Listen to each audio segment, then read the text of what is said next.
Parte primera. Viajes y descubrimientos. 1412 a 1521. Capítulo primero. Expediciones de los portugueses anteriores al descubrimiento de América. 1412 a 1486. Las expediciones marítimas de los portugueses a la costa occidental del África preparan el descubrimiento de América, siendo como el prólogo de este grandioso poema. El uso de la brújula, que los portugueses llevaron a su mayor perfección, permitióles aventurarse en alta mar, empresa hasta entonces no intentada. Esto, unido al estudio de las obras de los antiguos, cada vez mejor comprendidas, explica sus inmensos adelantos en el arte de la navegación y el influjo que sus primeras expediciones ejercieron en todas las empresas sucesivas. Con la insignificante tentativa de Juan I, puede decirse que el espíritu de descubrimiento rompe las barreras que por tanto tiempo habían escondido a las miradas del hombre la mitad del globo terrestre, y el genio de Colón halla, sino todo su alimento, a lo menos el fuego que lo vivifica y la fuerza que lo empuja, en los navegantes portugueses.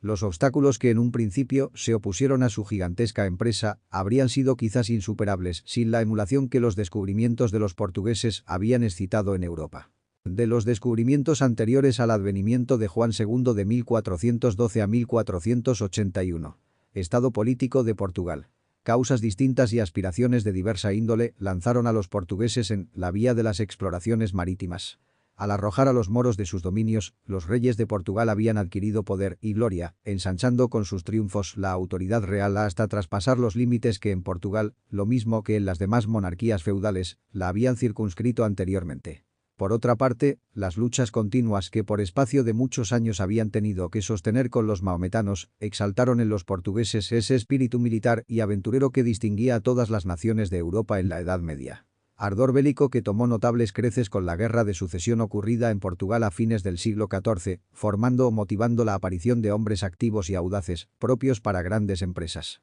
Añádase a estas causas accidentales la situación del reino que, no permitiendo a los portugueses ejercer su actividad por tierra donde tenían por valladar los estados de un vecino poderoso, poseyendo Portugal muchos y cómodos puertos y habiendo hecho ya sus habitantes algunos progresos en la ciencia y en la práctica de la navegación, ofrecíales el mar como única carrera capaz de satisfacer la justa ambición de un pueblo activo. Primera tentativa de los portugueses, 1412 a 1414. Tal era la situación de Portugal al subir al trono Juan I, apellidado el bastardo y fundador de la dinastía de Avís. Con ánimo de dar un alimento a la actividad de sus súbditos, este monarca, que no consideraba muy segura su autoridad, dispuso una expedición contra los moros establecidos en las costas de Berbería, a cuyo fin equipó en Lisboa una armada considerable compuesta de todos los buques que pudo aliegar en su reino y de otros muchos que compró a las naciones extranjeras. Mientras se terminaban los preparativos de este grande armamento, el rey destacó algunos buques con encargo de navegar a lo largo de la costa occidental de África, bañada por el océano Atlántico, y descubrir los países ignotos que en esta costa se suponían situados. Aunque muy imperfecto todavía el arte de la navegación, empezaba a recibir en aquella época un impulso que favoreció en gran manera la expedición proyectada. Las ciencias que los árabes cultivaron con tanto fruto habían sido introducidas en España y Portugal por los moros y judíos, y la geometría, la astronomía y la geografía, que son la base del arte de la navegación, eran ya objetos de atención y estudio. Bajo tan favorables auspicios, los buques equipados para esta expedición doblaron el Cabo Nun, barrera formidable que había detenido todos los viajes anteriores de los portugueses, y navegaron 160 millas más allá, hasta el Cabo Bojador, que por haberles parecido más peligroso que el promontorio que habían ya pasado, no se atrevieron a doblarle y volvieron a Lisboa orgullosos y satisfechos de haber llevado tan adelante sus exploraciones. El infante don Enrique se pone a la cabeza de los exploradores, 1415-141-7. Si de escasos resultados positivos, este viaje sirvió no obstante, para avivar la afición de los portugueses a las expediciones marítimas, y la empresa contra los moros de Berbería, llevada a cabo con extraordinario éxito, contribuyó asimismo a exaltar en ellos el espíritu emprendedor, alentándoles a nuevas tentativas.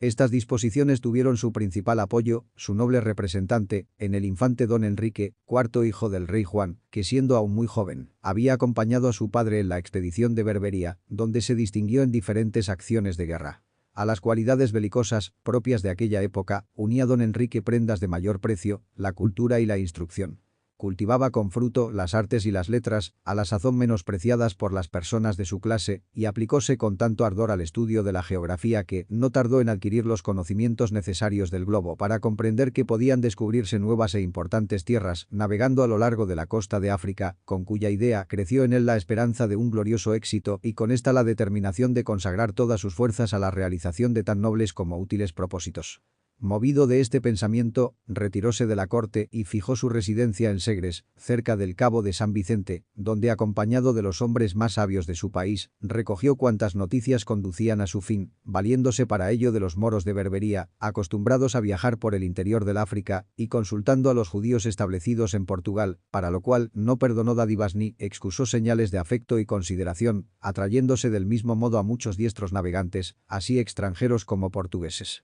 A más de las prendas ya dichas, adornaban al infante otras no menospreciadas y que le ayudaron poderosamente al logro de sus designios, la honradez, la afabilidad y el acendrado amor que profesaba a las glorias de su país, dotes nada comunes en un príncipe y que no podían menos de valerle la cooperación de personas de mérito. Descubrimiento de Porto Santo, 1418 a 1419. De escasos resultados fue su primera tentativa, para la cual equipó un solo buque que puso al mando de Juan González Zarco y de Tristán Baz, quienes se ofrecieron voluntariamente a dirigir la expedición, encargándoles que hiciesen todos los esfuerzos posibles para doblar el cabo Bojador y que desde allí dirigiesen el rumbo hacia el sur. Así lo hicieron, más obedeciendo a la manera de navegar generalmente adoptada, siguieron la derrota de la costa, en cuya dirección habrían hallado indudablemente dificultades insuperables para doblar el cabo, a no haberse levantado una fuerte ventolina que los arrojó en alta mar, y cuando más temerosos se hallaban, llevóles a una isleta desconocida a la cual pusieron nombre de Porto Santo, en memoria del refugio que en tan peligroso trance les habría ofrecido.